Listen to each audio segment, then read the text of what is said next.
Buenas tardes. Vamos a comenzar este foro Viento Sur. Muchísimas gracias a todos por venir. Es un placer, la verdad, compartir esta tarde con todos y además ver tanta afluencia pues también significa que el tema y los temas que vamos a debatir pues son de bastante interés, así que pues muy contentos desde la organización. Este foro lleva por título Neocolonialismos, fronteras, conflictos y alianzas. Y tiene una cierta inspiración, o luego lo comentaré un poquito más adelante, en el número 195 de Viento Sur, en el último número que hemos sacado en Viento Sur. Pero antes de abordar, si queréis, el tema sobre el que versa el foro, ¿no? El tema de los neocolonialismos, me gustaría presentar a la mesa que tenemos, que es una mesa excepcional, la verdad. Así que voy a empezar por la izquierda, voy a empezar por Elena Maleno, que nos acompaña esta tarde, defensora de derechos humanos, periodista, escritora e investigadora hispano-marroquí, especialista en migraciones y trata de seres humanos. Fundó el colectivo Caminando Fronteras, del cual es directora, y además desde 2001 trabaja en la frontera occidental euroafricana, donde, como muchas y muchos sabéis, denuncia violaciones de derechos humanos y desarrolla una enorme labor de apoyo y acompañamiento a las comunidades migrantes subsaharianas durante todo el proceso migratorio, ¿no? Especialmente mujeres y niñas víctimas de violencia. Tenemos también a Ichma Warmi, que es performer de colonial, activista, antirracista, originaria de Perú, gestora intercultural del colectivo Ichmay Tampu, reconocido por el Ministerio de Cultura de Perú, protección al patrimonio arqueológico de Armatambo, que es parte del Camino Inca, creadora de narrativas inclusivas, denunciando la colonización, el sistema patriarcal, racista y clasista, y también es miembro de la Asamblea, además de otros colectivos, de Asamblea Plaza de los Pueblos, y en los últimos años dirige la intervención urbana en la Plaza de Colón de Madrid con el arte evento Descolonicémonos, ¿no? El 12 de octubre, nada que celebrar, cosa que suscribimos. Y aquí a mi izquierda tengo a Nadua, que es activista hispano-palestina, miembro de BDS Madrid, de boicot, desinversión, sanciones. Y es que es un movimiento, como sabéis, dirigido por palestinas y palestinos por la libertad, la justicia y la igualdad, que aboga, ¿no?, por una campaña global para incrementar la presión económica y política sobre Israel, con el fin de lograr el fin de la ocupación y la colonización de los territorios palestinos y de los Altos del Golán. Ha estado tremendamente comprometida pues, con todas las luchas que hemos tenido durante este tiempo, durante estos años, desde que comenzó el genocidio. Muchas gracias por estar aquí y por brindarnos tu palabra también. Me gustaría un poco hacer una introducción a este foro, cómo lo orientamos, cómo lo hemos pensado. Falta una persona que no puede estar aquí, que es Maureen Zelaya, que ha sido coordinadora también de este foro y que por razones de cuidados pues no se puede encontrar aquí. Por contaros que no solo estoy yo como organizador del foro, sino que sin ella pues no hubiéramos podido organizar todo esto. Así que, ojalá lo pueda ver luego en vídeo pero vamos, como si estuviera acá, quiero decir. Este foro parte en buena medida de una preocupación política que tiene que ver con el momento pues, histórico que estamos atravesando, que es un momento de repliegue reaccionario y autoritario en el ámbito global, que ha reavivado de manera pues, cada vez más visible toda una narrativa neocolonial en la sociedad, ¿no? Se trata de una narrativa que se conjuga de diversos modos, como racismo y violencia institucional dentro de las fronteras del norte global, a través de políticas deshumanizadoras que tienen su punta de lanza, ¿no?, en el control securitario, migratorio y fronterizo, con todo lo que ello conlleva en términos de derechos y ciudadanía para las personas migrantes y racializadas. Un proceso de construcción de chivos expiatorios del malestar social en el que la ideología de la superioridad blanca y la islamofobia pues, son centrales. Pero esta narrativa también se articula como una agresiva política comercial y exterior de los Estados europeos y Norteamérica, cuyo carácter extractivista y colonial hacia el sur global no deja de resonar, y ahora especialmente, si queréis, en el caso norteamericano, a lo peor del imperialismo de los siglos XIX y XX, ¿no? Pero recordemos que poco antes de asumir la presidencia, el flamante presidente de los Estados Unidos, ¿no?, Donald Trump, fantaseaba con la anexión de Groenlandia, el Canal de Panamá e incluso Canadá, ¿no? todo dicho además de una manera tan explícita y burda, ¿no? Que su discurso además parecía de otro momento histórico, ¿no? No parecía que pudiese pertenecer al siglo XXI. Durante estos meses que vienen vamos a comprobar desde luego si se trata meramente de una amenaza discursiva o si realmente es una declaración de intenciones, pero en cualquier caso toda esa narrativa neocolonial e imperial vuelve a estar además en el centro. Y bueno, no quiero hablar de los gestos nazis de Elon Musk, pero que también los hemos visto, ¿no? Con todo lo que eso conlleva, ¿no? Eh, pero es sin duda, yo creo que el genocidio sionista en Palestina, el acontecimiento que ha vuelto a poner de relieve ante el mundo y de un modo verdaderamente descarnado el significado profundo del colonialismo, su barbarie, su brutalidad y su injusticia. O sea, la lógica de la ocupación colonial, como hemos podido ver durante estos meses, no entiende de derechos o de límites e impone sin ningún miramiento una mirada divisoria, expoliadora y acaparadora llena de muerte. Como recuerda Frantz Fanon en Los Condenados de la Tierra, el mundo colonizado es un mundo cortado en dos. Un mundo en el que la violencia se explicita de un modo directo y abierto por parte de los colonizadores sobre los colonizados, pues no necesita acudir a ninguna mediación institucional, ni jurídica, ni moral, tal y como sucede, ¿no? En el norte global, en la metrópoli. ¿No? En las regiones coloniales, por el contrario, pues el gendarme o el soldado, por su presencia inmediata, esto es una cita de Fanon, sus intervenciones directas y frecuentes mantienen el contacto con el colonizado y le aconsejan, a golpes de culata o incendiando sus poblados, que no se mueva. El intermediario del poder utiliza un lenguaje de pura violencia. El intermediario no aligera la opresión, no hace más velado el dominio, ¿no? Sino que lo expone o lo manifiesta directamente. En este sentido, Palestina se ha convertido en todo un símbolo de la época que vivimos. Un símbolo que en esta era de crueldad nos remite a la dignidad de la resistencia y la lucha del pueblo palestino por su libertad, desde el río hasta el mar, al tiempo que conecta el presente, o sea, nuestra actualidad con la memoria y los legados vivos de la colonización en plural, legados que reviven en nuestras calles y barrios a golpe de racismo. Esa lógica, si queréis, del mundo dividido, partido en dos, que en el fondo proyecta pues, la sombra del apartheid y atraviesa toda la problemática colonial, no deja de tomar cuerpo en nuestro presente, pues con diferentes grados de intensidad según los territorios, ¿no? Los ejes norte-sur y centro-periferia son siempre básicos, ¿no? En la distribución de la violencia y del daño. Como señala el pensador camerunés Achille Mbembe en su obra Políticas de la Enemistad, y esta frase, si queréis, esta cita es casi un símbolo del presente. En todas partes, la erección de muros de hormigón y de rejas y otras barreras de seguridad está en todo su apogeo. En forma paralela, los muros y otros dispositivos securitarios hacen su aparición. Checkpoints, cercados, torres de vigilancia, trincheras, todo tipo de demarcación que en muchos casos no tiene por función más que intensificar el enclave por no poder de una vez por todas mantener apartados a aquellos que se considera amenazantes. Esta pulsión política y social de fronterización atraviesa Europa y Estados Unidos, embarcados en una necropolítica de las fronteras que día sí, día también enseña al mundo, ¿no? El desdén de los gobiernos del norte global ante los derechos de las personas migrantes. Lo peor del repliegue reaccionario, ¿no? Que estamos viviendo ahora mismo es justamente esa institucionalización de la crueldad, ese desprecio visible y manifiesto por las vidas de quienes menos tienen, pobres, trabajadoras, migrantes, que además busca normalizar y anestesiarnos, ¿no? Frente a lo intolerable, como recuerdan Verónica Gago y Lucy Caballero, las cuales además participan en este número de Viento Sur. Esta institucionalización podemos verla en los gobiernos de extrema derecha a lo largo y ancho del mundo. Y en Europa, por ejemplo, por poner el ejemplo que yo creo que muchas y muchos conocemos, con el nuevo Pacto Migratorio y de Asilo, ¿no? Que no es por nada, pero también ha sido sellado por el Partido Socialista Obrero Español, o sea, el PSOE, que erosionará además y hará más vulnerables las vidas de quienes solicitan asilo o migran, ¿no? Desde los sures del mundo.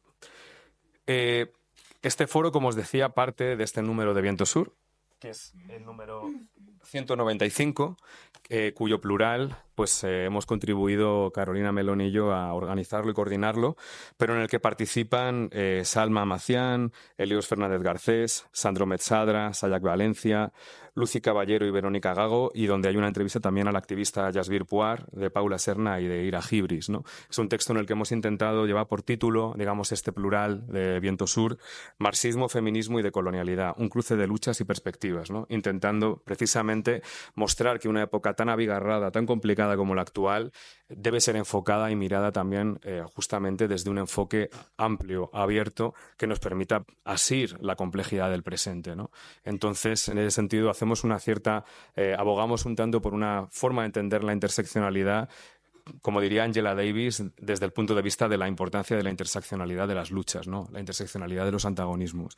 Y yo, bueno, os recomiendo que lo leáis. Yo creo que ha quedado algo interesante y además hay textos muy, muy interesantes también. Me gustaría recordar uno también, que es de Balashingam Skantakumar, que es Nuestro pueblo, son nuestras montañas, vida y pensamiento de Amílcar Cabral, que también estamos un poco hablando de anticolonialismo. Estamos en un año cabralista y yo creo que había que también señalarlo, ¿no? Lo vuelvo a dejar por acá.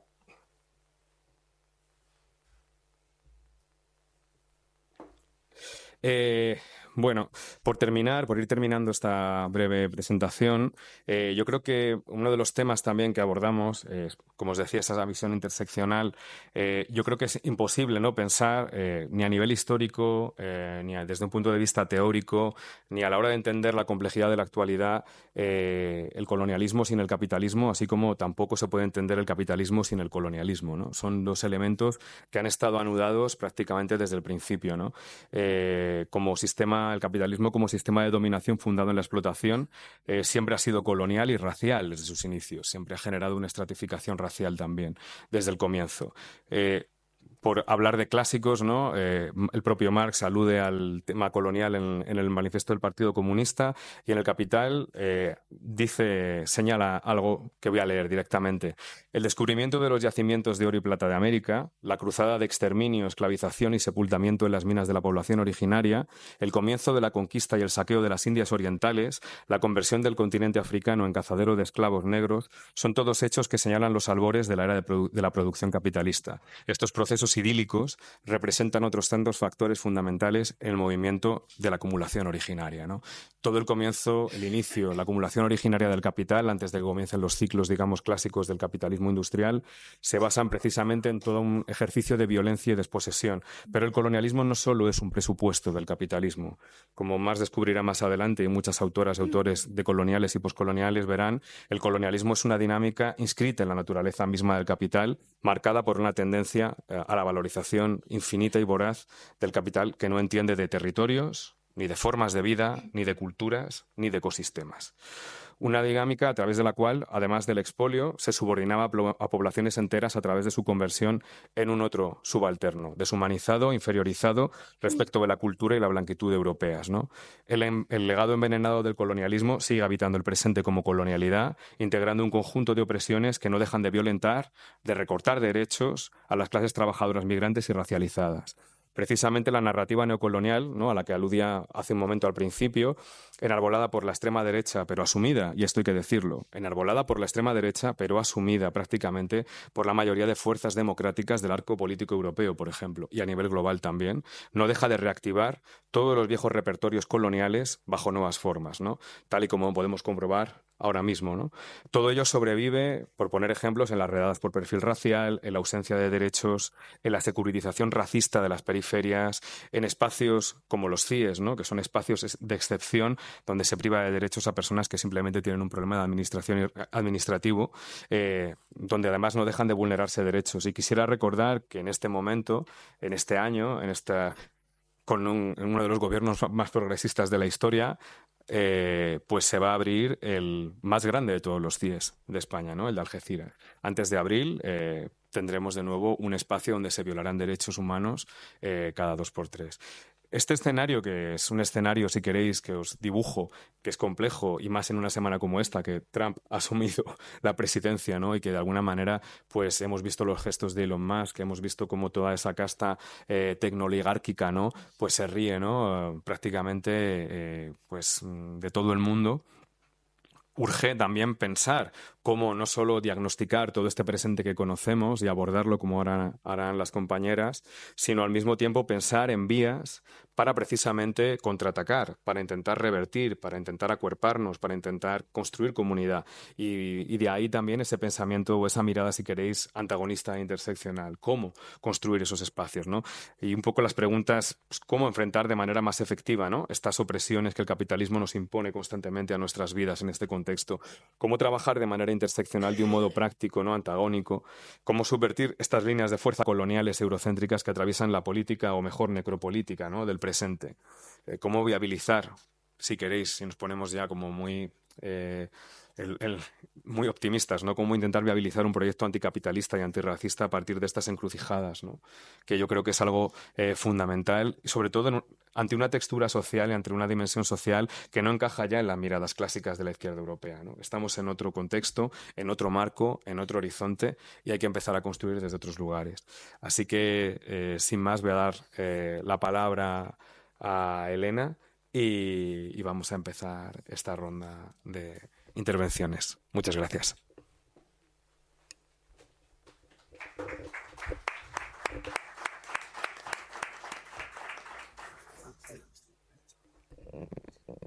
Ay, no sé si esto... Vale. Buenas tardes. Muchas gracias a todos por compartir este espacio. Gracias a las compañeras. Es de verdad un honor estar aquí con vosotras y compartir esta mesa. Tengo que confesar que vengo llorada. Porque, bueno, creo que es, como estaba diciendo Mario, un momento durísimo y para nosotras en Frontera muchísimo más cuando, bueno, no hay comparativa, pero muchísimo más que otros años, porque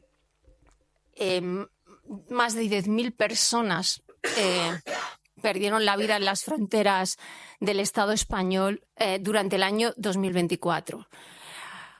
Nos toca desde Caminando Fronteras la labor de sacar estas cifras para hacer visibles estas muertes que quieren invisibilizar y sobre todo para hacer visibles las responsabilidades y los victimarios que hay tras estas muertes.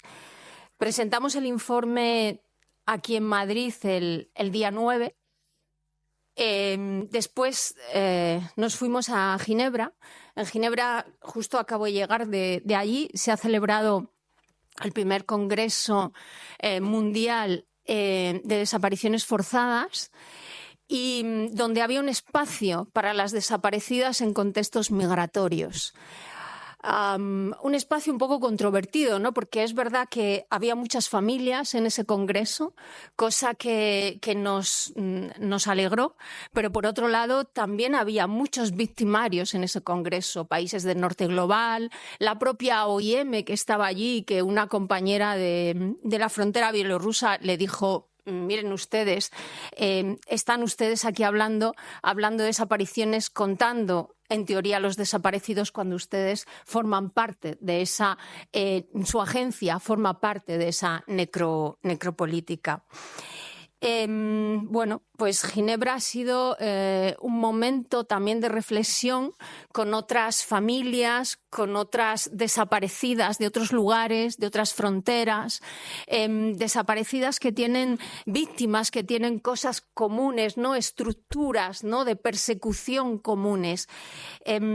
Anteriormente, en el mes anterior, en diciembre, también nos habían invitado a un congreso de personas desaparecidas que se celebró en el Estado español, en Sevilla, donde estaban personas desaparecidas como Marta Calvo o como, bueno, pues de estos casos tan mediáticos, ¿no? Del Estado español, ¿no? Allí estaban esas familias y como la mamá de Jeremy y nos invitaron, era la primera vez que nos invitaban a ese tipo de congreso y era como, porque claro, si las personas que atraviesan las fronteras ya son vidas desechables, cuando mueren y desaparecen se convierten también en víctimas de segunda, ¿no? No existen como víctimas.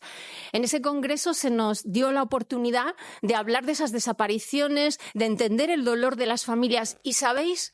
Nunca había visto a alguien que entendiese también lo que estaba pasando. Cuando veía la cara de las familias, como la de mamá de Jeremy, de otras tantas familias que no han encontrado los cuerpos de sus seres queridos, víctimas de desaparición por violencias machistas, víctimas de desaparición de menores. Las familias, cuando empezamos a contar la situación en frontera, hablaban al unísono, ¿no? O sea, hacían gestos, miraban con la cara de horror porque entendían, ¿no? Entendían ese dolor. Y en eso llorarnos y en esos dolores y en ese encontrarnos es donde estamos. Y queremos estar ahí porque, como decía Mario, esa es la manera de llegar a gente que si la encuentras, poco a poco puedes ir horadando esos discursos racistas, esos discursos de muerte, esos discursos que se asientan y que te dicen, no, mire usted, esa persona por cruzar una frontera puede morir. Y es mentira, nadie tiene que morir por cruzar una frontera. Y por eso os decía que vengo llorada, porque además mientras estábamos en Ginebra se encontró un cayuco que fue rescatado en Dakhla y donde había, donde había 50 personas que habían muerto, 44 de ellas eran pakistaníes y nos encontramos hablando con un abogado que estaba en Pakistán que nos explicaba que 30 de esas personas eran del mismo pueblo en Pakistán y que solamente querían recuperar los cuerpos, querían poder enterrar a sus hijos y nos resonaban las mismas historias que vemos cada día y que atendemos cada día de los listados que nos vienen de embarcaciones de Mauritania, de pueblos de Mali, de lugares donde se llora y donde se busca y donde se siente, de lugares, ¿no? De esos lugares en los que cuando nos dicen no, pero bueno, es que no sabemos cuántas desaparecen, es mentira. Sí que se sabe cuántas están desapareciendo y cuántas mueren. Hay que ir al lugar donde sí las cuentan, donde sí las sienten y donde sí las lloran. Y un poco eso es lo que nosotras intentamos, ¿no? Acompañar y compartir con las comunidades y con las familias. Cuando hablamos de ese contexto de violencia que está provocando todas esas víctimas, como bien decía Mario, hablamos de necropolítica y hablamos de necrofrontera.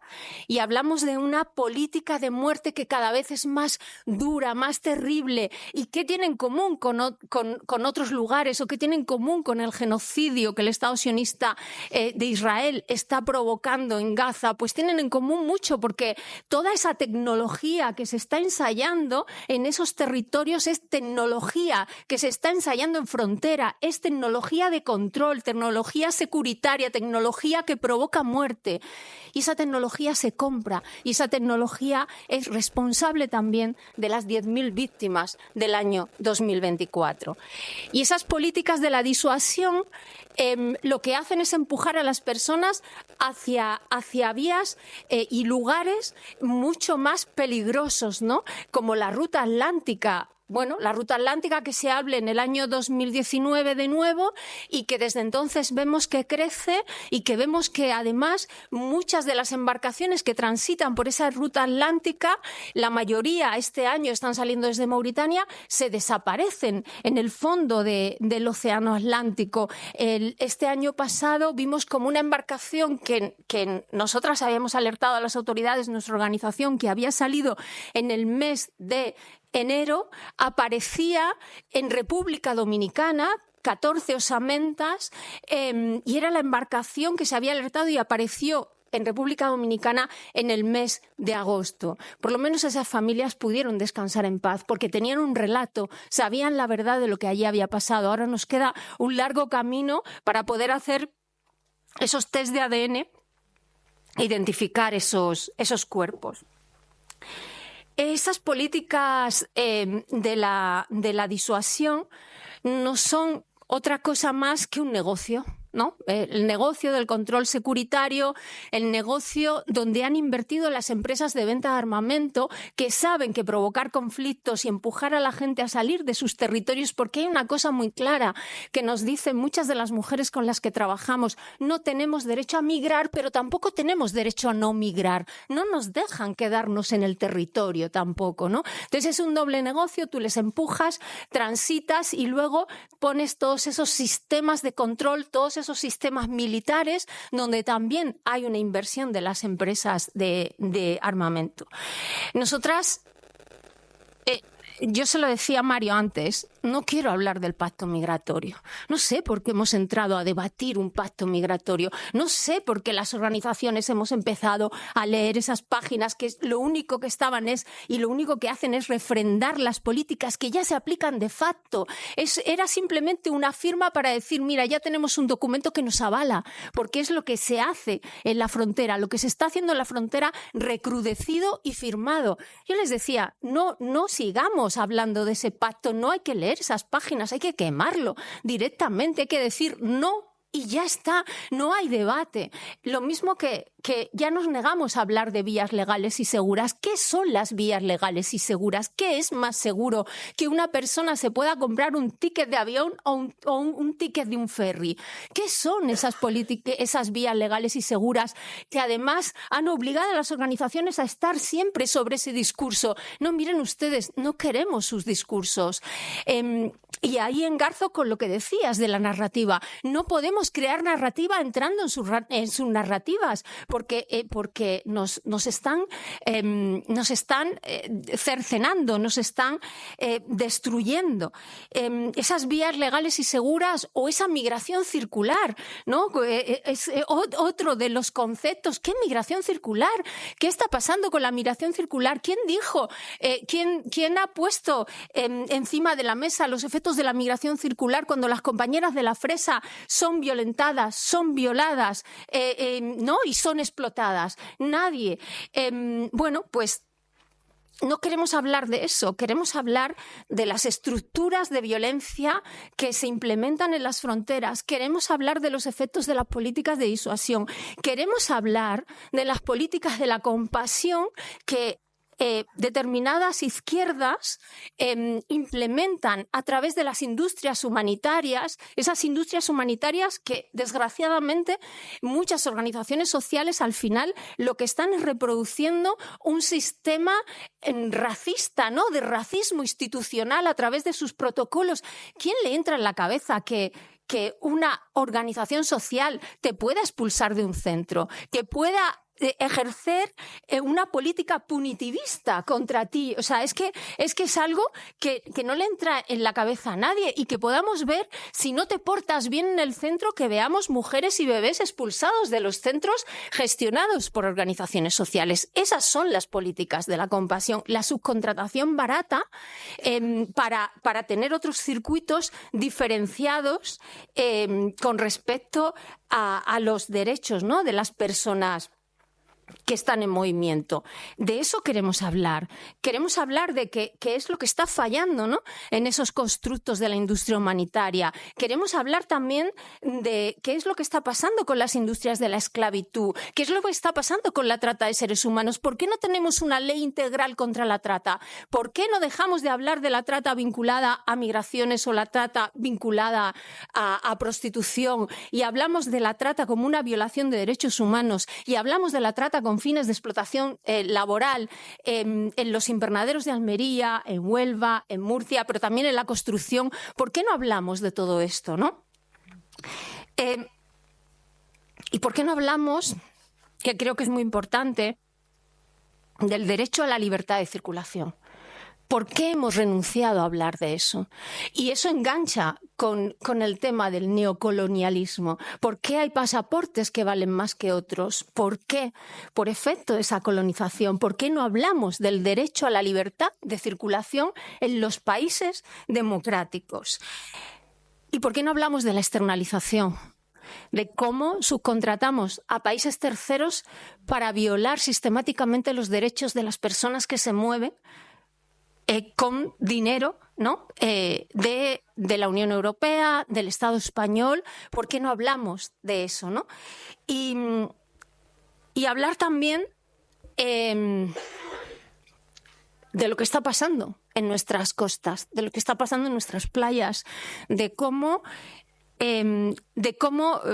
Mario ha mencionado antes a Achille Mbembe. Achille Mbembe habla de hacer morir, dejar morir, ¿no? De cómo hay un naufragio planificado, de cómo las políticas de Meloni son las mismas que las políticas del gobierno del Estado español. Políticas donde dejan morir a la gente, que se está ahogando en el mar. Políticas donde nos pasa cada día, recibimos una llamada, tenemos una posición, llamamos a los servicios de rescate y nos dicen, no, bueno, va a ir Marruecos. No, Marruecos no está yendo. No, pero entonces tiene que ir Marruecos porque esto es zona SAR, porque claro, también en esa zona del Atlántico hay una negociación territorial, ¿no? Si dejamos a Marruecos que opere en determinadas aguas, Marruecos está contento porque reconoce de facto que esas aguas son aguas territoriales marroquíes, y el Estado español, bueno, pues ha dejado, ¿no? Deja hacer en esas aguas. Entonces, ahí la vida de las personas es cada naufragio es como una especie de negociación perversa de quién vive y de quién muere. Y cuando la gente al teléfono te está diciendo, no, ya se ha ahogado uno, ya se ha ahogado 2, 3, 4, 5, 6, en el último 14. Y nosotras tenemos que hablar y le decimos, hay 14 muertos ya, por favor, hay una posición, vayan. Bueno, pues eso es ese naufragio planificado. Ya ni siquiera, a veces también tenemos que ver, porque señalamos siempre, tenemos que juntarnos más, hablarnos más en esa lucha, porque yo veo a las compañeras siempre señalando a Marlaska, ¿no? Y yo digo, no, miren ustedes, se están equivocando. Han convertido a Salvamento Marítimo, que desde el año 2018, Ábalos, como ministro de Transportes, hace un proceso y convierte a Salvamento Marítimo en un elemento de dejar morir a las personas o de no rescatar cuando no son yates, no son pesqueros, sino que son pateras. No, señor, es que esa política la ha empezado Ábalos en transportes. Yo cuando veo a Ábalos, ahora que dicen que ha robado y no sé qué, digo, joder, si lo menos que ha hecho ha sido robar. A mí lo que me preocupa es toda la gente que ha muerto, Entonces, hay que señalar a transportes o esos convenios de externalización hay que señalar a exteriores. Esto es una política interministerial, no es solamente... Entonces, tenemos que hablarnos más para tener ese hilo fino de lo que está pasando en las distintas luchas y para poder enfocar de verdad a quiénes son los responsables, quiénes son esos victimarios. Y esa omisión del deber de socorro nos lleva también a la instrumentalización nosotras cuando publicamos en Twitter, a veces publicamos, pues si hay una embarcación que está siendo buscada o que está a la deriva, publicamos porque, claro, en Twitter o X o como se llame ahora, los políticos, pues hacen política desde las redes sociales. Es horrible, ¿no? No lo hace solamente Trump. Y entonces nos dimos cuenta de que cuando hacemos una publicación así y la gente la compartía mucho, salía el avión o salía un medio de rescate y nosotras decíamos, es totalmente perverso que una red social sea una herramienta, pero bueno, empezamos a hacerlo y empezamos a publicar, pero claro, cada vez que publicábamos el efecto, ¿no? Empezaban a amenazar y decían, ¿por qué señaláis a las mujeres? ¿Y por qué señaláis a la infancia? Claro, nosotras empezamos a señalar a las mujeres y a la infancia, porque si os dais cuenta en el discurso, nunca hay mujeres, nunca hay infancia. Y si hay infancia, es una infancia mala, es una infancia musulmana, es una infancia criminal, es una infancia que roba, ¿no? Y si hay mujeres, joder, pobrecitas, son víctimas, son prostitutas, son negras o son malas madres, o hay que ver quién pone a su hijo en una patera, ¿no? Entonces, pues todos esos discursos nosotros dijimos, no, las mujeres están aquí y la infancia también está aquí, los niños, niñas y adolescentes, no los MENA, porque MENA no existe. Una niña, un niño, un niñe, un adolescente, esto es lo que transita por nuestras fronteras y cada vez son más. En nuestras cifras este año, 1.538 eran niños, niñas, niñas y adolescentes. Entonces, de eso hay que hablar, ¿no? Expulsados de sus territorios porque muchos de ellos vienen de la zona del Sahel y no solo expulsados de sus territorios por conflictos bélicos, expulsados de sus territorios por el cambio climático. Porque hay aldeas donde no se puede vivir, donde no se puede cultivar, porque no se puede llevar el ganado, porque esa es una realidad. Si nosotras notamos aquí, el cambio climático en el Sahel está siendo determinante. Y la gente está siendo expulsada de sus territorios. Y ahí hay una responsabilidad, ¿no?, del norte global de esa expulsión. Y cuando hablamos de las mujeres, porque fijaros que nosotras empezamos hace mucho tiempo, como ha dicho Mario, a trabajar en frontera y no las veíamos, ¿no? Nosotros, era como que no las veíamos al principio, no estaban, ¿dónde estaban? Nadie preguntaba dónde estaban las mujeres.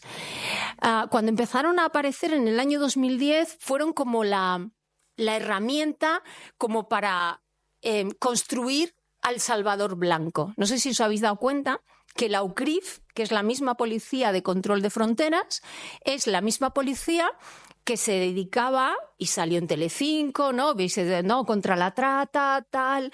Es la misma policía que salvaba a las mujeres de la trata de seres humanos, ¿no? Entonces, el segundo paso fue, ya no estaban invisibilizadas, pero estaban victimizadas. Pobrecitas, hay que salvarlas, aquí está la policía. Y esa misma policía que tenía un ejercicio de represión se convertía en Salvador Blanco, y eso tuvimos una narrativa bastante importante que se ha construido. Yo recuerdo, yo tuve la desgracia de ser criminalizada por esta policía de control de fronteras, y recuerdo que durante la criminalización me escribían algunas compañeras a través de Twitter y recuerdo un mensaje que me escribieron, en aquel momento era Twitter, ya no, y en ese mensaje me decía, mira, somos putas, somos de esta ciudad, no voy a decir la ciudad, y te queremos decir que nosotras sufrimos a la UCRIF cada día, que la sufrimos, que nos persigue, somos putas también migras, y te queremos decir, además era muy bonito porque decía, sabemos que tienes detrás un ejército de migrantes, pero que sepas que también tienes detrás un ejército de putas. y claro, era como, claro, o sea, había que deconstruir, ¿no? Es todo ese sistema de control que está muy, muy afianzado.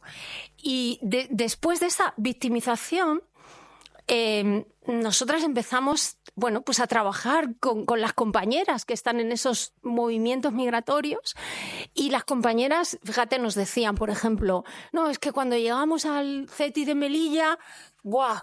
Hay una blanca que te pregunta, en ese protocolo de lucha contra la trata, decía, hay una blanca que te pregunta, ay, ¿cuántas veces te han violado? Ay, ¿cuántas veces te han abortado? ¿Cuántas veces no sé qué? Para rellenar los papelitos para la policía y para... Cuando después no hay un trabajo con esas violencias, sino que... Y era muy interesante ver cómo entre ellas se explicaban para afrontar esas violencias. Y una de las maneras de afrontar las violencias de ese sistema de la industria humanitaria que les afrontaba a ese tipo de entrevistas era llorar, ¿no? Y decían ellas, es que a las blancas cuando llora les encanta.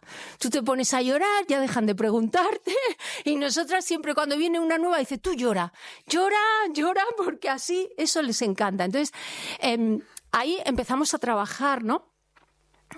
Conjuntamente, y empezamos a intentar hacer comprender a otras compañeras de otras organizaciones sociales que ese no era el camino, ¿no? Esa reproducción de ese racismo institucional, ahora Salvador Blanco paternalista y demás. Y bueno, en ello estamos. Yo os aconsejo, APS, Alianza por la Solidaridad, sacó un informe como una guía de defensoras, porque se cambió el concepto y las propias personas que transitan, y sobre todo las mujeres, se han erigido en defensoras, en lideresas, en esas estrategias, ¿no?, de terreno contra esa necropolítica. Para nosotras son el pilar, el futuro, junto con las familias.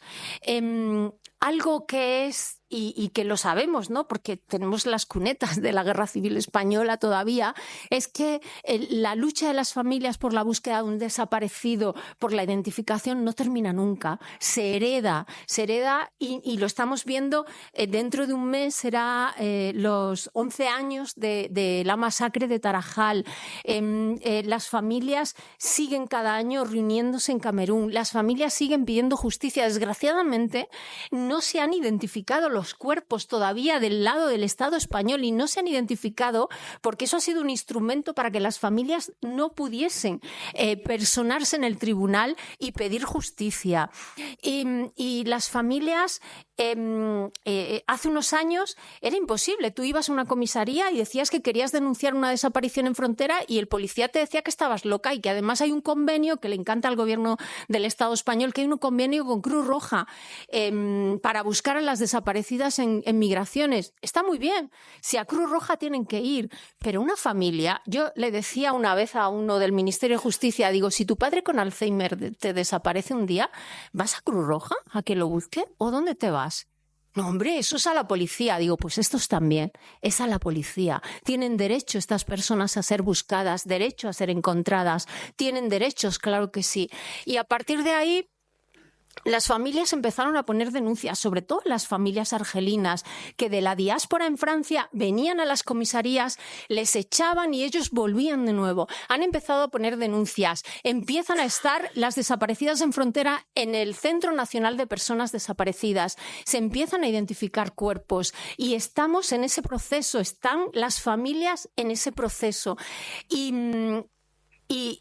creo que esa es la fuerza más grande que tenemos en estos momentos para destruir esa necropolítica fronteriza y como, pues iniciar ese proceso, ese derecho a saber la verdad de lo que está pasando en las fronteras, esa reparación. Estamos hablando de macrovictimizaciones, estamos hablando que a alguna gente le molesta mucho cuando digo esto, pero estamos hablando de desapariciones masivas igual que pasó en la dictadura argentina o igual que pasó en la guerra civil y en la posguerra. Es lo mismo, y el efecto sobre las familias, sobre las comunidades es exactamente igual.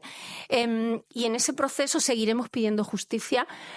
Tenemos en el sistema judicial la demanda por la masacre de Melilla. Tenemos también el naufragio del año 2023 que está en procedimiento judicial y se está investigando si esa omisión del deber de socorro, y también esa lucha, verdad, justicia, reparación, y que las familias y las personas que se mueven y quienes tenemos el honor de poder acompañar, estamos trabajando porque todo esto siembre para la no repetición. Muchas gracias.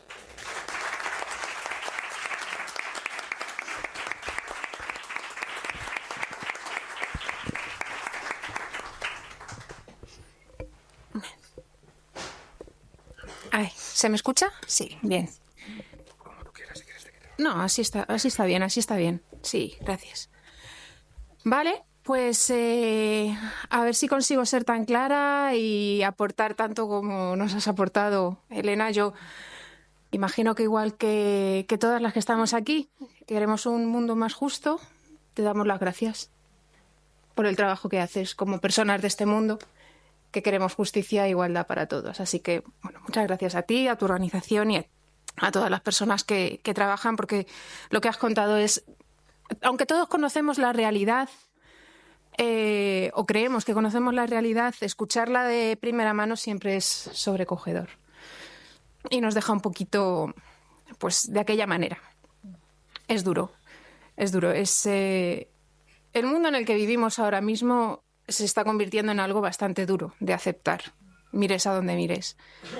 Yo estoy aquí como hispano-palestina y como activista como ha dicho Mario, de BDS, como parte de la diáspora de Palestina en España, para hablaros un poquito de lo que ha sido y es la colonización de los territorios palestinos por parte del sionismo, ¿no? para explicaros un poco o deshacer algún mito o lo que nos han querido vender, y de hecho, bueno, pues han vendido a gran parte de la sociedad, y ver un poquito las consecuencias que ha podido tener y que está teniendo ahora mismo, como todos sabemos. Lo primero, empezar diciendo que es completamente erróneo buscar las raíces del sionismo en la religión judía o en la experiencia de los judíos a lo largo del siglo XX, ¿no? El sionismo tiene sus raíces en la historia de Europa, tanto política como filosófica, además de una Europa moderna y colonial, completamente colonial, del siglo XIX. La religión solo le ha proporcionado al sionismo excusas y justificaciones para convertir esa ideología nacionalista y para llevar a cabo la colonización, una de las colonizaciones más sangrientas, ¿no? Ya a finales del siglo XIX había congresos sionistas en Europa y se hacía ya un llamamiento para fomentar la colonización de las tierras palestinas y para tomar medidas para obtener de los gobiernos y de las potencias internacionales el mayor apoyo posible. Y esto ya dice mucho del objetivo que se tenía en aquel entonces, ¿no? Lo que pasa es que, bueno, había dos contradicciones bastante importantes, y es que la colonización se pretendía llevar a cabo en tierras palestinas, que ya tenía un pueblo, que aunque después del desmantelamiento del Imperio Otomano, el Imperio Británico tomó el control de las tierras palestinas, pero allí ya había un pueblo indígena viviendo, del cual, evidentemente, con el cual tenían que hacer algo. Ya, bueno, el tiempo ellos sabían muy bien lo que querían hacer, el tiempo nos lo está demostrando, querían o expulsarles o matarles y deshacerse de ellos por completo, porque cuando el Imperio Británico tomó posesión del control de las tierras palestinas, menos del 7% de la población era judía. Era muy difícil o casi imposible crear un Estado sionista con una desproporción de población judía tan abismal. Había que revertirlo de alguna manera, ¿no? Y la segunda contradicción era que el sionismo se le vendía a los judíos del mundo como una emancipación de aquellos pueblos antisemitas de Europa occidental y de todo el norte global, que sí que es verdad que se dejaban llevar por una corriente antisemita muy dura y muy fuerte, que tuvo unas consecuencias catastróficas para el pueblo judío, pero que realmente este proyecto no llegaba a solucionar, porque a día de hoy sigue pasando. El Estado sionista es completamente dependiente de las potencias occidentales, tanto a nivel económico como a nivel logístico. Con lo cual, esa emancipación que se le vendía al pueblo judío de tener un Estado para ellos, servirse de sí mismos y no necesitar a aquellos pueblos antisemitas que no les querían con ellos, era completamente falsa. Y con el tiempo se ha demostrado que ha sido completamente inviable, ¿no? Porque han buscado y siguen buscando el apoyo en las grandes potencias. Y es que, si miramos atrás, el sionismo que surge desde la segunda mitad del siglo XIX estaba dirigido no a todos los judíos, no a todo el pueblo judío, estaba dirigido pues a los judíos de clase media alta, porque se vendía como una colonización para poder tener negocios, un proyecto rentable, ¿no?, para los inversores privados. Y es importante señalar esto porque uno de los padres, si no el padre del sionismo, aquel creador de los primeros congresos sionistas en Europa, Theodor Herzl, ya escribía, para que veáis lo poquito que le importaba el antisemitismo de Europa, que aquellos antisemitas honrados serán nuestros aliados y tendrán que formar parte del proyecto sionista. Es más, con una visión espectacular, que evidentemente no venía de su capacidad de de construir, sino de todas las negociaciones que había llevado a cabo con los grandes líderes europeos, se atrevió a afirmar que las naciones antisemitas se convertirían en los grandes aliados de Israel. Evidentemente, como os digo, esto no es una visión que él tuviera, sino que ya se venía gestando el proyecto colonial y las consecuencias que iba a tener, ¿no? Y es que a medida que las familias europeas más acomodadas fueron colonizando Palestina, se tuvo que usar más y más la fe para llamar a aquella clase obrera, trabajadora y más humilde de la comunidad judía a nivel mundial, ¿no? Y es que la razón de fondo de todo este asunto es realmente la importancia estratégica que tiene Palestina como potencia. Solamente hay que ver la situación geográfica que tiene. Está entre África, Europa y Asia. Para las rutas comerciales es una enclave excepcional. Y en los años, en la primera mitad del siglo XX, prácticamente estaba en medio del Imperio Británico. O sea, era como su eje principal, ¿no?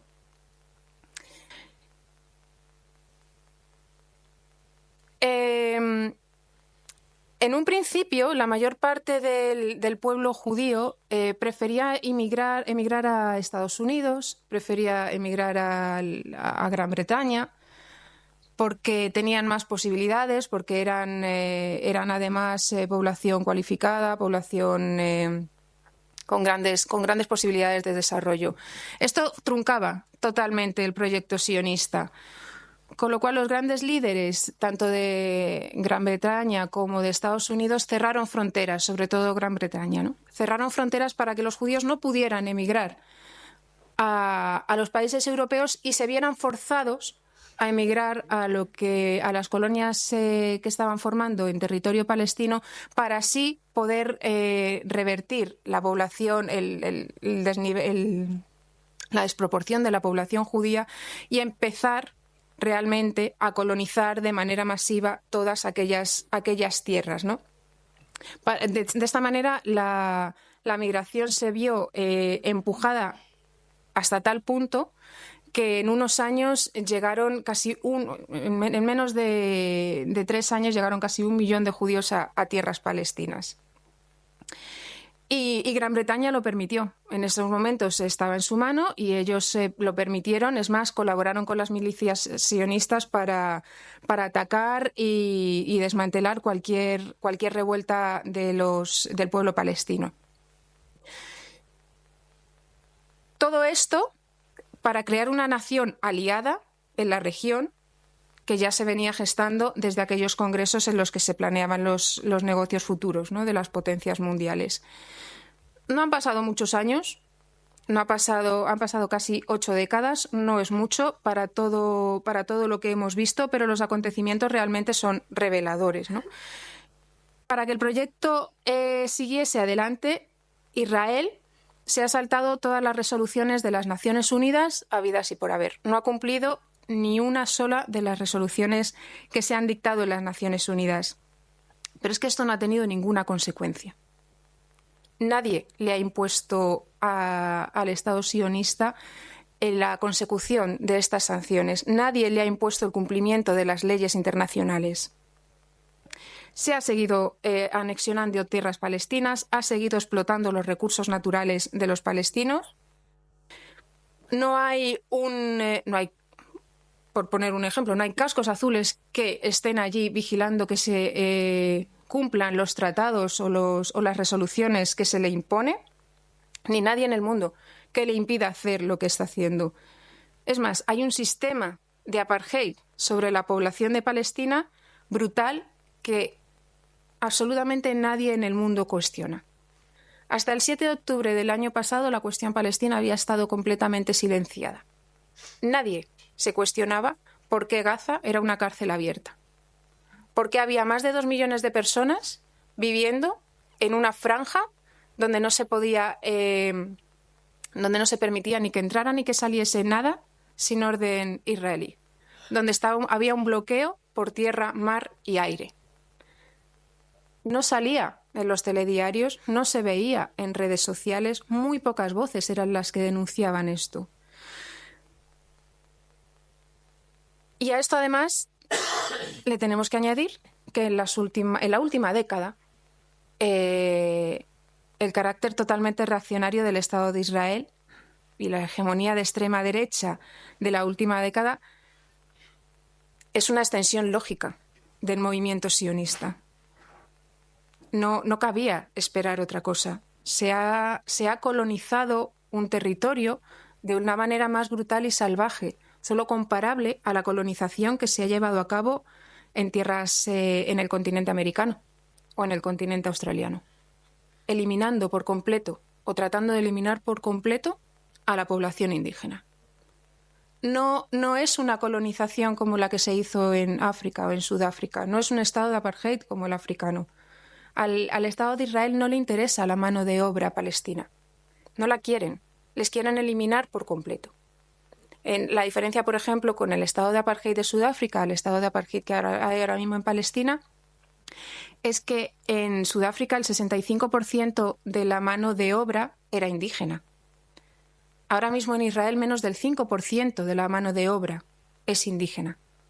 Y podrían suprimirla perfectamente. No la necesitan. Por eso no tienen ningún pudor a la hora de eliminarlas o tratarles de eliminar del mapa, ¿no?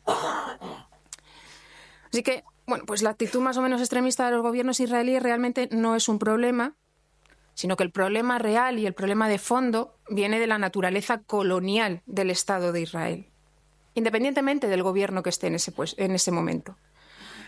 Demonizamos a Netanyahu porque está cometiendo el genocidio del pueblo palestino más brutal que hemos podido llegar a ver con nuestros ojos. No el más brutal, por desgracia, de la historia del pueblo palestino. Con la creación del Estado de Israel se borraron más de 400 aldeas del mapa y a su gente con ellas. La diferencia es que ahora mismo lo vemos en directo, nos lo cuentan y somos todavía a nivel mundial incapaces de detenerlo.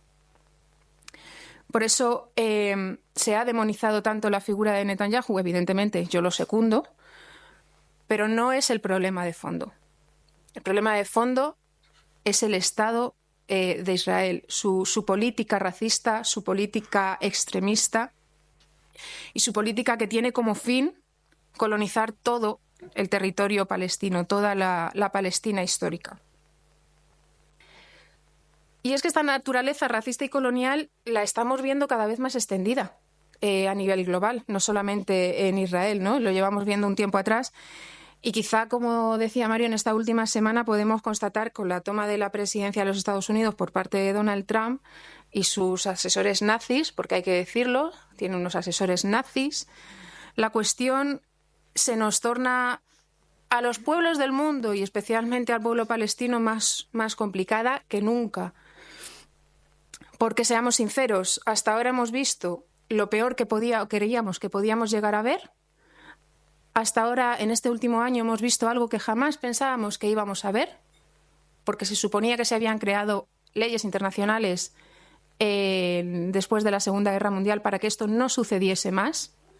Y no solo está sucediendo, sino que las potencias mundiales lo están alentando. Cuando un país le vende y le suministra a un Estado que está cometiendo un genocidio ampliamente petróleo, combustible para los aviones, armamento, está siendo cómplice de la matanza que está llevando a cabo. Cuando un país no condena ni rompe relaciones con un Estado que está acribillando y está usando el hambre y la sed como arma de guerra, está siendo cómplice de lo que ese país está llevando a cabo en ese momento. ¿Cómo hemos llegado hasta aquí? Es realmente aterrador si lo analizamos, porque ha sido consiguiendo normalizar un lenguaje que deshumaniza a dedo a quien se quiere deshumanizar. Y no se cuestiona. En este momento se quiere deshumanizar a la población palestina. Se quiere deshumanizar en general a los musulmanes y a la población palestina ahora mismo en específico. Pero igual que deshumanizan a la población palestina y a los musulmanes, el día de mañana nos pueden deshumanizar a nosotros. Y nadie lo va a cuestionar, igual que nos están cuestionando ahora mismo que se esté deshumanizando al pueblo palestino. estamos comprobando que si en algún momento nosotros somos el objetivo, nadie va a poder hacer nada para pararlo. Si no conseguimos parar lo que está pasando ahora, no esperemos que nadie pueda parar lo que nos puede llegar a pasar en un futuro. ¿Vale? Porque hay algo, en el mundo hay muchas injusticias. Muchas. Acabamos de escuchar a Elena, escucharemos a la compañera, hemos escuchado a Mario. Pero es que en Palestina se dan todas y cada una de ellas. Es un territorio tan pequeño en el que se ponen en práctica todas las injusticias que puede haber en el mundo. Por eso es tan importante resolverlas. Porque si las resolvemos allí, podemos resolverlas allá donde pasen. Si las resolvemos allí, sentamos un precedente para que no vuelvan a pasar. Y no se está haciendo, porque no se quiere hacer. Y además hay algo que, sobre todo las personas que luchan por los derechos humanos y los palestinos en concreto, llevamos escuchando muchísimos años, ¿no? Y es que cada vez que se habla de Palestina, escucha siempre la misma coletilla de es que es muy complicado. Es que yo no sabría qué decir porque es que es tan complicado. Es que yo no me voy a meter porque es que es tan complicado. Y para eso necesitamos crear ventanas entre la gente. Necesitamos hacer pedagogía, hablar mucho, pero sobre todo porque la gente muchas veces no habla porque piensa que no está lo suficientemente informada. Y eso es un peligro, ¿no? Y la cuestión de crear esas ventanas para que la gente que cree en la justicia pueda participar y unirse a los movimientos del pueblo palestino es clave, ¿no? Porque presionar desde aquí, presionar desde el territorio español, de cualquiera de las maneras, también es luchar por el pueblo palestino. El pueblo palestino no nos está pidiendo solidaridad. No quieren que nos apiademos de ellos, quieren que luchemos con ellos. Nos piden que lo pongamos en relieve, que presionemos a nuestros gobiernos.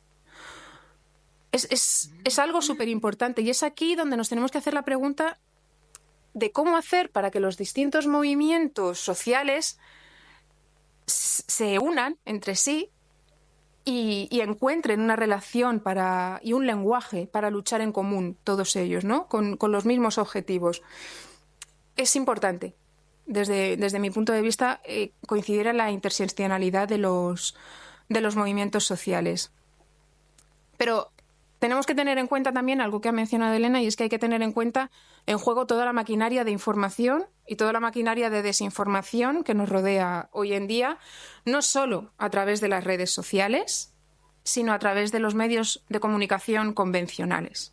Los medios de comunicación convencionales tienen un papel fundamental en la normalización y en la deshumanización que estamos viendo ahora mismo, ¿no? Porque pueden con el lenguaje normalizar algo que jamás se debería haber normalizado. A través del lenguaje en estos días, desde que se ha cumplido, por ejemplo, o desde que se ha puesto en relieve la tregua,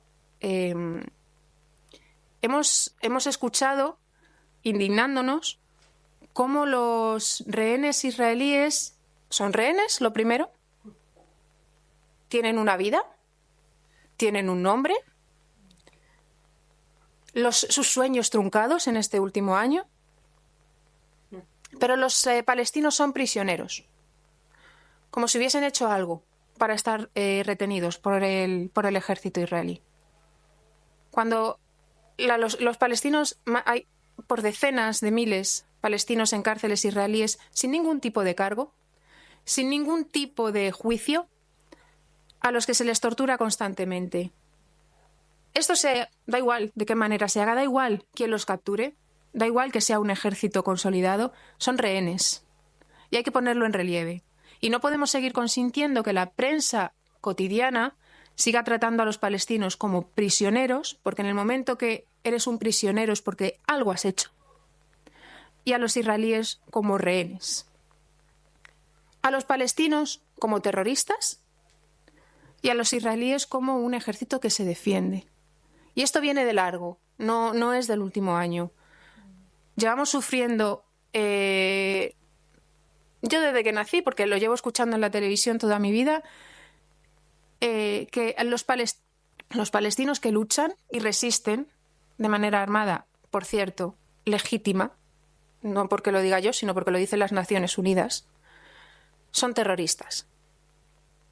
Y eso ya desmantela cualquier tipo de acción social que se quiera organizar para luchar junto al pueblo palestino.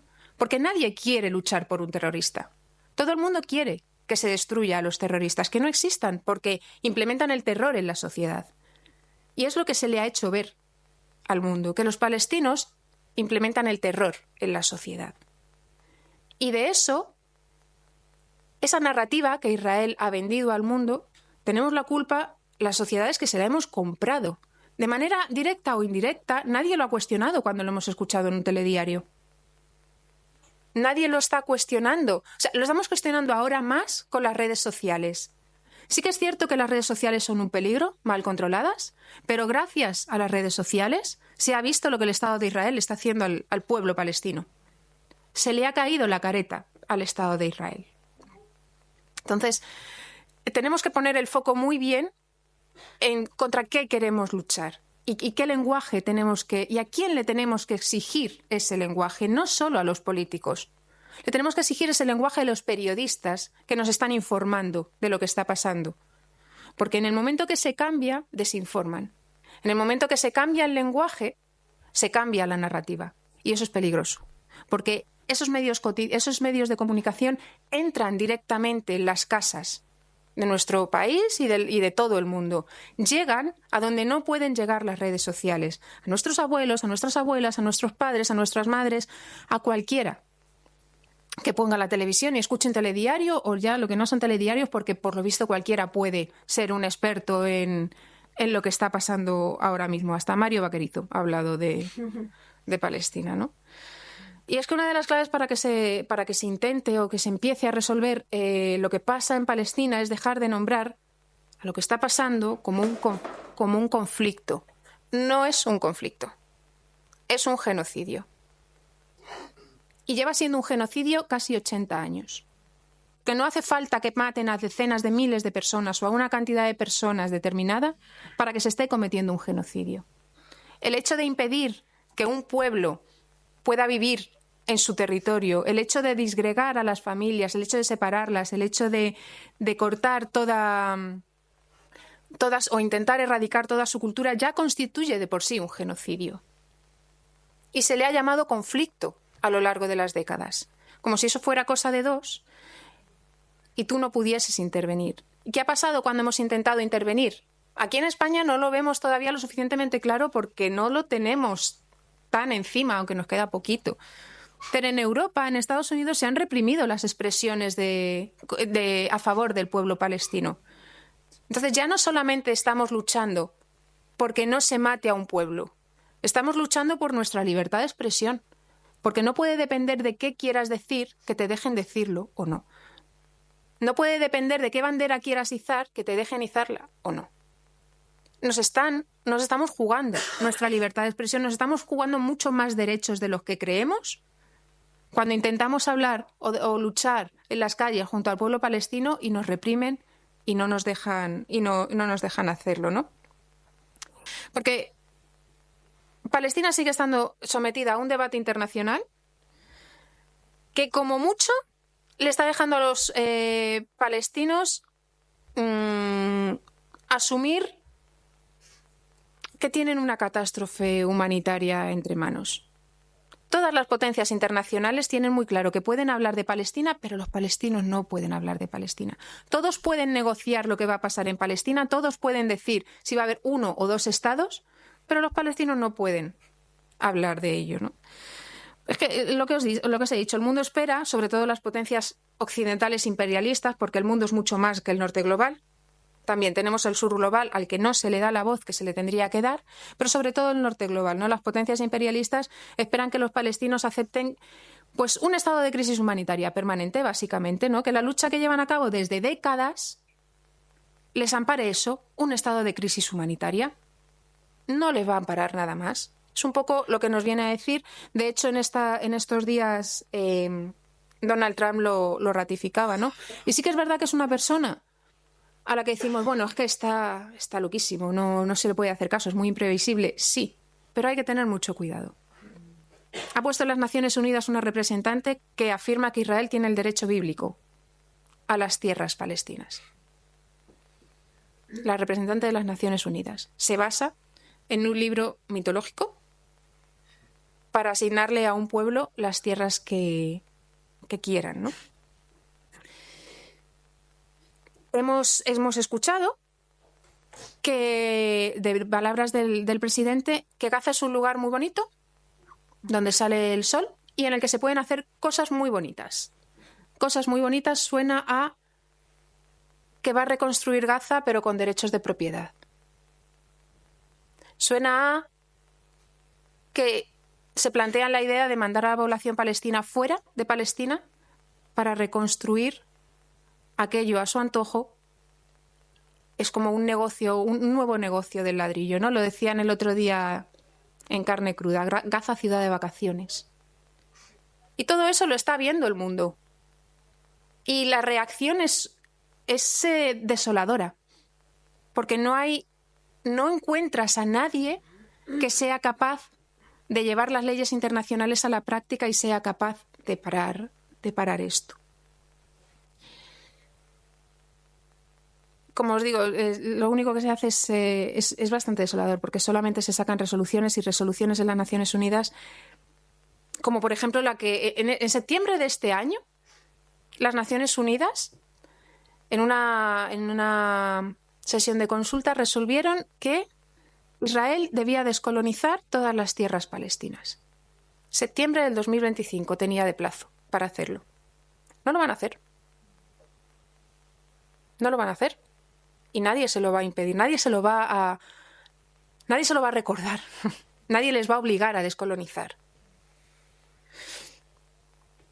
¿Qué nos queda si no tenemos leyes internacionales que se puedan cumplir? ¿Regirnos por la ley del más fuerte? ¿Asumir que aquellas potencias internacionales que estén más armadas serán las que dicten cómo nos tenemos que comportar? ¿Serán las que dicten qué tenemos que asumir? ¿Serán las que dicten quién deba morir y quién no? Eso se ha destapado este último año. Hasta ahora vivíamos en una especie de utopía pensando que servían para algo. Ahora mismo sabemos que no. Nos lo han demostrado. No es algo que nosotros hayamos querido. Nos lo están demostrando día a día. Y da miedo porque a lo que nos estamos enfrentando es a la aniquilación de un pueblo, como os he dicho, y cada vez tener más corta la libertad de expresión ante una sociedad que cada vez está más individualizada y más dormida. Es como que los intereses capitales del mundo, el capitalismo este feroz que tenemos, se han comido los intereses humanos, los intereses por los que todos nosotros tenemos que luchar. Y es preocupante, ¿no? Entonces, tenemos un arma que es nuestra voz, en la que yo insisto mucho. Es el único arma que podemos poner en común. Rompe fronteras. No nos tenemos que ver para ponernos de acuerdo. No nos tenemos que ver para salir todos a las calles y protestar por lo que creemos que es justo, por lo que queremos que sea nuestro futuro inmediato, ¿no? Por cómo queremos que sea el mundo en el que vamos a vivir. Entonces, yo sigo animando a toda la sociedad civil y a toda la sociedad organizada a que sigan hablando, a que se pongan de acuerdo, porque se han derrotado y se han tirado muros muchísimo más grandes. ¿No os acordáis cuando los reyes tenían divinidad? Parecía imposible derrocar eso, y se derrocó. Con lo cual nosotros podemos hacer lo mismo como sociedad, con el capitalismo feroz que nos está comiendo a todos, porque estas cuestiones que ha comentado Elena, lo que yo estoy comentando, y probablemente lo que comente ahora la compañera, tienen un hilo común, y es el capitalismo voraz del norte global. cómo nos están gestionando nuestra vida y nuestro futuro. Y contra eso, todas tenemos que estar unidas, todas tenemos que ponernos de acuerdo y encontrar la manera de luchar para que el mundo sea más justo y mejor. Así que os animo a que sigáis haciéndolo. Muchas gracias.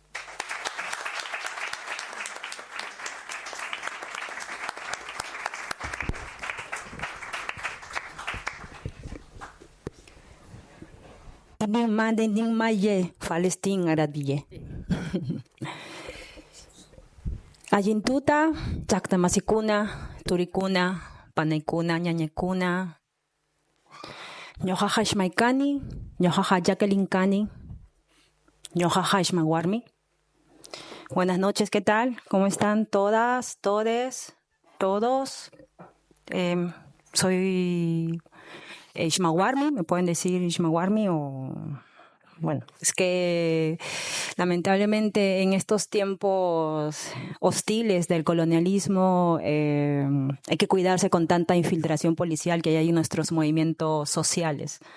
Entonces, pero en mis redes me pueden encontrar con ese apelativo, que significa mujer Ishma, que es del territorio de donde vengo, que corresponde a la cultura preincaica de Rimacmarca, lo que se conoce como Lima, pero que es una cultura mucho más antigua antes de la llegada del imperio, bueno, del incanato. Y justamente vengo desde el complejo arqueológico de Armatambo, donde está asentado la sociedad Ishma, que justamente el 30 de enero nosotros recordamos lo que fueron nuestros antepasados, lo que ahora se conoce como el distrito de Chorrillos, porque fue un 30 de enero que llegó Hernán Pizarro, el hermano de Francisco Pizarro, colonizador español, que iba en búsqueda del oro en la fortaleza de Pachacamac, que pertenece al Capac Ñan, al camino inca, que justamente pasa por mi casa. Y pues, pero antes de llegar a Pachacamac, a Lurín, tenía que pasar por la sociedad Ishma, que era la sociedad más, digamos, importante en el sur de Lima. Pero cuando llegó, pues, a punta de espada, la destruyó. Y pues sí, ya saben. Y una prueba de ello es que hay una camiseta Ishma, el Uncu, que está aquí en el Museo de América. O sea, de Pachacamac, está aquí en Madrid. Y para ir a verla, pues hay que pagar en el Museo de América, ¿no? Bueno. Para nosotras, desde la Asamblea Plaza de los Pueblos, bueno, ahora les comento, somos una asamblea que nació desde el movimiento del 15M, desde 2012, y nos encontramos allí, ¿no? Yo vine mucho después, pero mis compañeras están desde el 2012, y se articularon, ¿no? Como la diáspora migrante, ¿no? Del sur global aquí, pero con esa mirada en común que teníamos hacia defender lo que se viene denunciando en nuestros territorios de origen. Y la asamblea se compone de varias colectivas sociales. Una es Traunche, que está en defensa de la nación mapuche. Otra es Alcarama, el movimiento de mujeres palestinas. Otra es la Asociación Cultural Maloca, del pueblo brasilero, de Brasil. También está Peruanes en Madrid, movimiento de la comunidad peruana aquí. También está Samidún, la red de presos y presas políticas de Palestina, del cual yo también soy parte. Y bueno, y otros colectivos más, que son parte de la Asamblea Plaza de los Pueblos, que es el grupo propulsor del movimiento 12 de octubre, nada que celebrar, descolonicémonos. No sé si alguna vez alguien habrá ido a algún pasacalles el 12 de octubre, que en paralelo está aquí en Madrid. Si alguna persona ha ido, pues todo ese contingente de más de 1,000 personas lo organizamos nosotras desde 2 meses atrás, antes del 12 de octubre, que empieza con un acto ceremonial el 11 de octubre en la Plaza Colón, que nos gustaría hacerlo el 12, pero como el 12 están los Reyes allí haciendo pues en vivo todo, pues lo hacemos el 11 en la noche, ¿no? Pero hacemos como un acto para honrar a nuestros antepasados, a nuestros ancestros y ancestras, para recordarles que sus vidas no ocurrieron en vano, que muchas fueron arrebatadas de una manera violenta, gritando libertad, justamente para intentar derribar la fuerza colonial, ¿no? Que comenzó todo desde un 12 de octubre de 1492. porque nosotras, desde la Plaza de los Pueblos, nosotras no nos representa o no nos sentimos cómodas con la palabra neocolonialismo. Porque para nosotras, para decir neo quiere decir que es algo que ha muerto y luego vuelve a renacer, ¿no? Pues para nosotras el colonialismo no ha muerto, no ha parado, se ha trasvestido, se ha transformado, pero ha continuado. Y justamente en esa lucha que tenemos aquí como diáspora migrante es que reconocemos esa permanencia, esa vigencia de esa colonialidad, ¿no? Del poder, del saber, del género, ¿no? En la institución, en la estructura. Y para nosotras el colonialismo es la madre de todos los males. O sea, de ahí sale el clasismo, el patriarcado, el racismo, porque desde que llegaron a nuestros territorios, lo hablo desde donde yo vengo, ¿no? Desde en este caso Abya-Yala, que para ustedes conocen como Sudamérica o Centroamérica o Mesoamérica. Antes nosotras pues no sabíamos que, bueno, según las crónicas, me imagino tal vez personas que sí lo han leído, ¿no? De que éramos una población incivilizada y no teníamos conocimientos, ¿no? Y gracias a la colonización pues, podemos hablar esta lengua que ahora ustedes me entienden, es una lengua impuesta, ¿no? Pero realmente eran sociedades, eran culturas milenarias que no necesitaron influencia de ninguna otra, como las culturas matrices, como la africana, la asiática.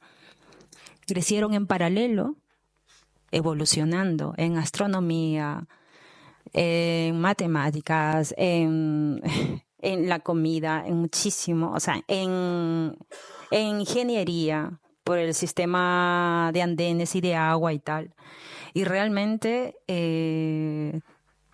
teníamos muchísimo, de verdad, que aportar. Si no fue hasta que llegaron una vez y quemaron todo lo que teníamos, ¿no? Hasta incluso nuestros libros, que bueno, claro, lo vieron como una mopa, como un estropajo, pero realmente eran los quipus, que eran la forma de cómo contaban las historias a través de nudos, pero que eran de siglos anteriores, desde los inicios. Pero vieron, es una bola de nudos y lo tiraron. Para nosotras, todo está interconectado. En nuestra Asamblea Plaza de los Pueblos, que somos diferentes colectivas provenientes de diferentes pueblos, venimos como en este proceso de recuperación de saberes ancestrales, ¿no? Varias, digamos que viajando y también reconectando con su territorio de origen, y también cuando viajas es cuando tú más te das cuenta realmente de dónde eres, ¿no? y refuerzas tu identidad. Entonces, como son varias cosmovisiones, como la mapuche, la quechua, el aymara, ¿no? Así incluso la originaria palestina también, porque tenemos compañeras allí. En todas tenemos muchas similitudes en las cuales estas prácticas nos hacen ver la vida de otra manera y que no contradice justamente con el modus vivendi de ahora, ¿no? Que para mí yo en mi caso yo no lo aplicaría solamente al capitalismo. Realmente el colonialismo es el mal de todos, porque desde el colonialismo es donde está la acción de querer dominar, de querer suprimir, de quitar la libertad, de querer apropiarse, ¿no? Y eso lo estamos viendo actualmente en nuestros territorios por el litio, ¿no? Ahora por la transición ecológica que está viviendo supuestamente aquí Europa, ¿no? Y que están detrás de este ecologismo verde, porque para nosotros es un ecologismo blanco y racista, ¿no? Porque nos oprimen, generan zonas de sacrificio en nuestros territorios para aquí tener pues los coches eléctricos, ¿no? Los paneles solares, pero ¿a costa de qué? A costa, ¿no? de provocar muertes allá en Sudán, ¿no? Por la extracción del cobalto, ¿no? Y en Jujuy por la extracción de litio y el agua. Ahora ya el agua nos lo están quitando también. Y eso tiene que ver con la geoingeniería también, con la geoingeniería que ahora está ocurriendo, que no sé si también habrán escuchado, ¿no? Esta alteración que hacen cuando va a haber un campeonato mundial de fútbol y está pronosticada la lluvia, entonces no puede ser, no lo pueden cambiar de fecha, entonces alteran las nubes. Alteran las nubes para que ese día no llueva. Esa es la geoingeniería. Pero bueno, se les ha pasado de las manos y ahora le quieren decir cambio climático. Realmente todo esto tiene un origen. Todo esto tiene origen porque están interviniendo las fuerzas naturales del ciclo de la vida, del ciclo del Alpamama, o la Pachamama, como ustedes la conocen mayormente. Y para nosotras, pues las luchas todas están interconectadas. Y esto no solo se aplica al nivel antropocéntrico, desde el nivel humano, como lo ve la mayoría.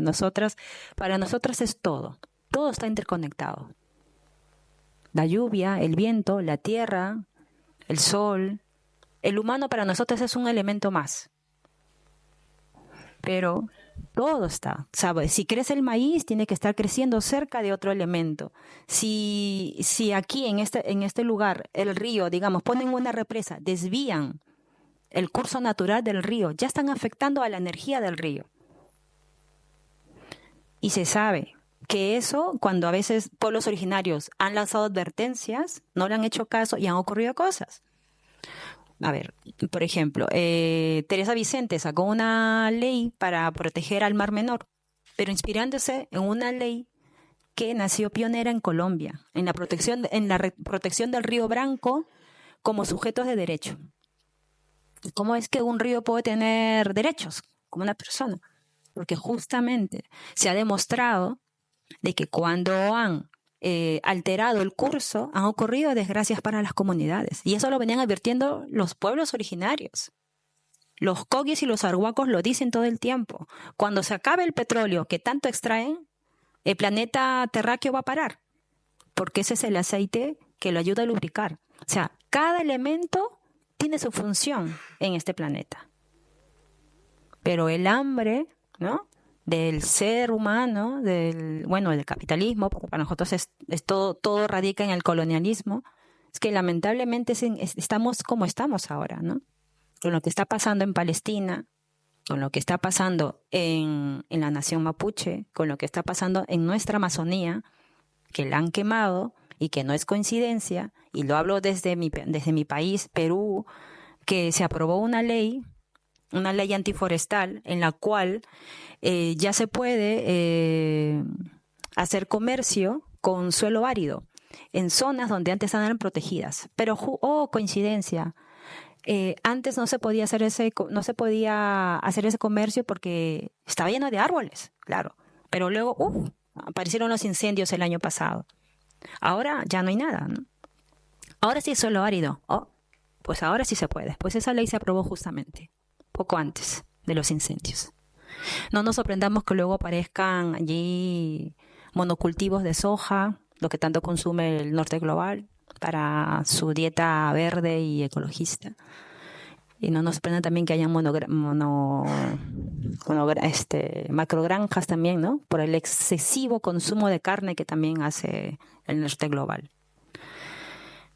Nosotras, desde la Asamblea Plaza de los Pueblos, creemos que la lucha antirracista y la lucha decolonial tiene que ver mucho con la defensa de nuestras cosmovisiones que llevamos a la práctica.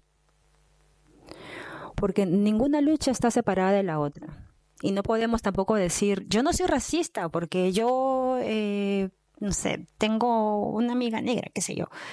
Pero yo no soy racista porque cuando soy abierta y veo cosas así, yo me quejo. Pero hay que pasar de lo pasivo a lo activo. No es solo suficiente decir que no eres racista, hay que ser antirracista, hay que pasar a la acción. Si ves que tu casera no le alquila el piso a una persona afrodescendiente o racializada o marrón, pues denúncialo. Si ves que en el metro hacen una redada aleatoria, pero solamente detienen a personas marrones como yo o afrodescendientes, denúncialo. O sea, pasa todo el tiempo en la cotidianidad, en las calles, todo el tiempo. Personas que no pueden ni siquiera ir a denunciar que le han robado la tarjeta bancaria porque todavía no tiene el NIE, todavía no está en una situación regular administrativa, entonces no puede porque se expone a que le pongan una orden de expulsión o le lleven a un CIE. Y entonces estas personas tienen desamparo legal. O personas que no se pueden ni siquiera empadronar, justamente porque no están en una situación regular, ¿no?, administrativa, no tienen los papeles.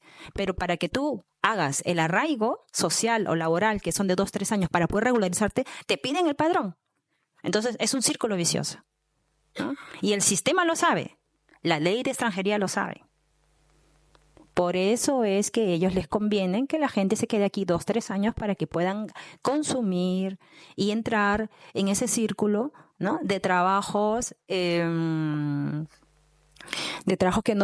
no cuentan con los derechos básicos, ¿no? Ni siquiera los estudios, ni siquiera acceder a una tarjeta sanitaria. Y bueno, todo esto es colonialismo, todo esto está dentro de la misma violencia estructural, ¿no? De aquí del gobierno español y también de los gobiernos europeos. Nosotros cada 12 de octubre denunciamos justamente esta colonialidad vigente, porque cada año en Badajoz el gobierno español le rinde honores militares a Hernán Cortés en su ciudad natal. Y en la estatua de Hernán Cortés él está así, ¿no? Con la mano así levantada, y debajo de Hernán Cortés él está pisando a un indígena, y el indígena está así, gritando. Cada año le ponen ofrendas florales, el ejército le rinde tributo militar en el cumpleaños de Hernán Cortés, frente a esa imagen. Entonces, ¿qué quiere decir eso? Que siguen enarbolando la colonialidad, siguen sintiéndose orgullosos de lo que se hizo. Por eso es que es muy peligroso esto de cómo el fascismo está avanzado tanto, porque ahí intrínsecamente está esta colonialidad, está este orgullo de la nostalgia del imperio, ¿sí? Nosotros fuimos conquistadores, como los romanos, ¿no? Y cuando nos quejamos, ¿qué nos dicen? Son unos resentidos, ya pasaron 500 años, supérenlo. Tienen suerte que los británicos no llegaron porque ahí hubiesen desaparecido. Nos dicen siempre lo mismo, la misma muletilla, ¿no? Y que es justamente lo que está haciendo ahora la Comunidad de Madrid, donde ahora ya van 2 años que están haciendo actividades en paralelo con la actividad que hacemos nosotras desde el movimiento Descolonicémonos, donde están cooptando a grupos de danza de países del sur, les están pagando, y claro, para que ya no asistan pues a nuestro pasacalles reivindicativo que hacemos, ¿no? Y incluso han tenido la desfachatez de hacer una semana de charlas sobre decolonialidad. Ya están usando nuestros propios términos. Y han buscado a personajes que defiendan su misma narrativa, ¿no? Su misma discursiva hispanista, ¿no? De decir, no, esto fue una integración, fue el encuentro de 2 mundos, ¿no? Además no murieron por la espada, murieron por enfermedades, ¿no? Pero ¿enfermedades de dónde vinieron? Entonces son cosas que para nosotras lo tenemos muy presente porque según nuestras cosmovisiones como el Sumat Kawsay, el Sumat Jamanya, nosotros tenemos el pasado por delante y el futuro por detrás. Para nosotras estamos todo el tiempo recordando a nuestros muertos y muertas porque hay que honrar a los nuestros. Por eso es que hacemos muchas ceremonias, muchos rituales. Le agradecemos a la Pachamama, le agradecemos al sol, le agradecemos a la lluvia, le agradecemos a las energías visibles y las que no se ven también. Y a veces nos pueden decir, ay, ¿qué están haciendo? Son ritos paganos. Y por eso es que, bueno, ocurrió lo que ocurrió, pero realmente es que ya estamos muy conectadas con la naturaleza. Y es lo que justamente, lamentablemente, ahora en estos tiempos, que por esa desconexión es que estamos así, como estamos con tanto estrés, tanta ansiedad, ¿no? Tanta enfermedad que hay ahora, y estamos todo el tiempo con tantos estímulos eléctricos, ¿no? Y ahora lo que se viene, la IA. La IA nos está quitando el agua, pero no el agua de aquí, el agua de nuestros territorios. Eso es lo peor.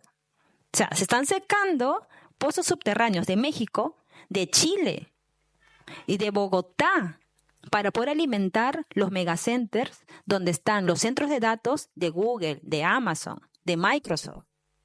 Ahora, aquí también preocúpense en España porque ya lo aceptaron Talaverna, si no me equivoco.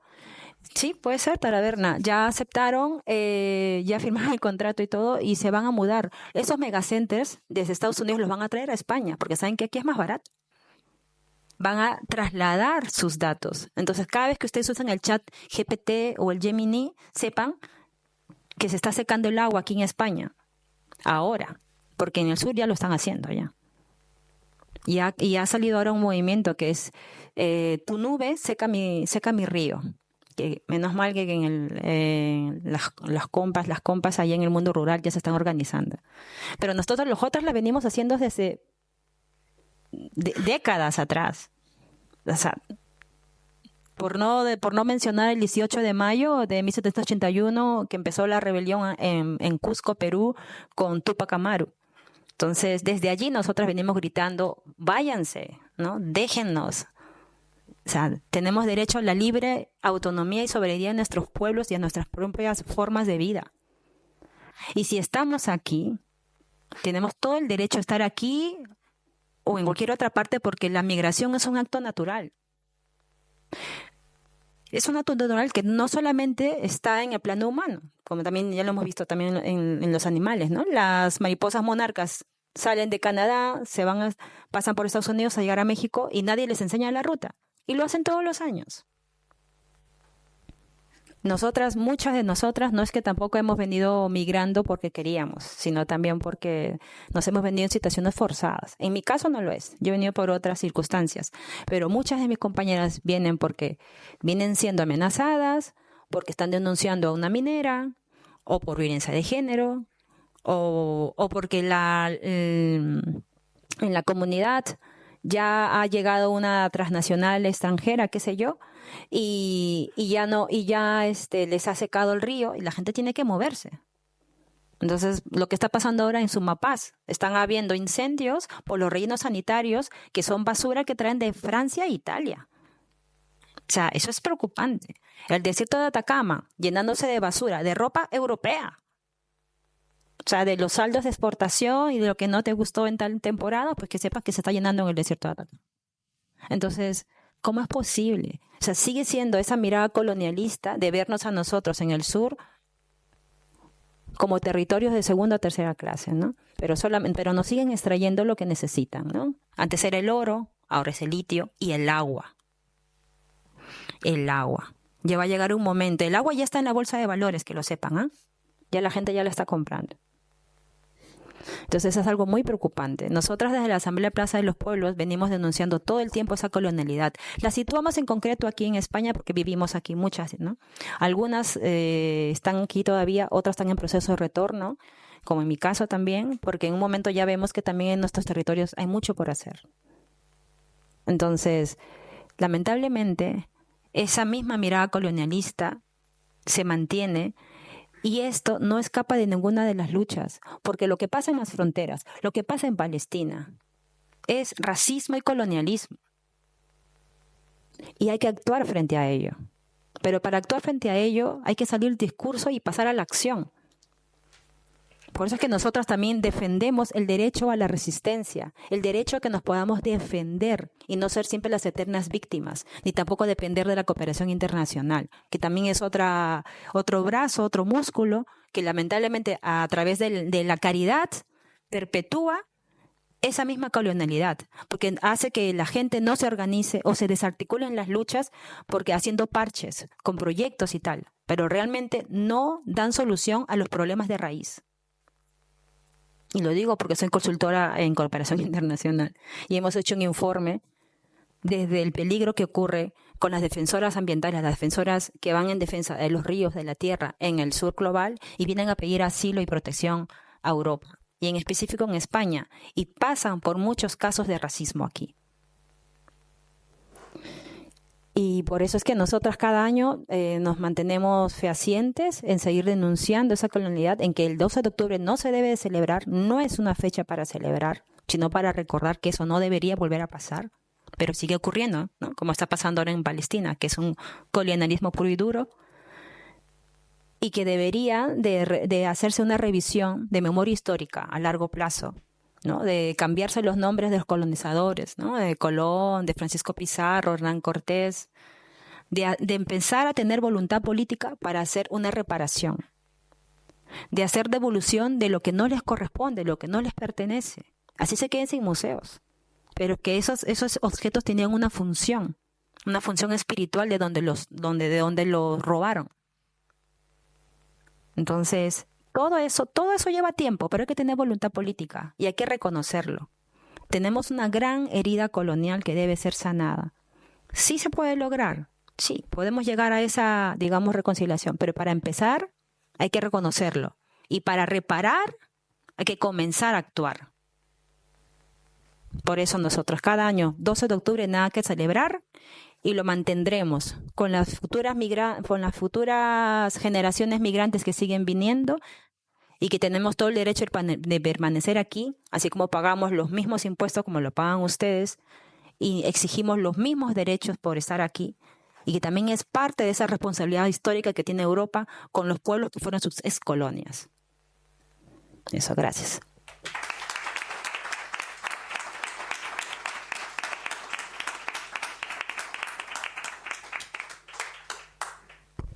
Bueno, pues lamentablemente no vamos a poder tener turno de debate porque nos van a echar en 10 minutillos más o menos.